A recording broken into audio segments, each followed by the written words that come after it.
সবুজে ভরা তায়েফ নগর। এখানে যখন তখন বৃষ্টি হয়, এখানে পানির অভাব হয় না, অথচ সৌদি আরবে বছরকে বছর বৃষ্টি হয় না। আমরা পার্কিং এর কাছে চলে এসেছি। চেষ্টা করবেন সবাই একসাথে থাকা, নামবেন গাড়ি থেকে, একসাথে আমরা যাব।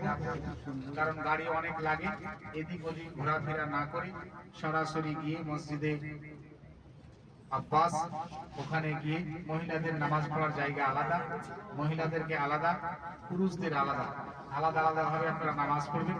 একটা জায়গা দেখিয়ে দেব, নামাজ পড়ার পরে ওই জায়গায় এসে আপনারা হাজির হবেন। আর ওখান থেকে ফাইনালি দোয়া করে আমরা ইনশাআল্লাহুল আজিজ বেরিয়ে যাব। যত তাড়াতাড়ি বের হতে পারবো তত তাড়াতাড়ি আমরা ঘরে পৌঁছাতে পারবো। মেহরামপুর যাওয়ার পথে মসজিদে কান্নার মানাজিলে আমি বলে দেব। আচ্ছা,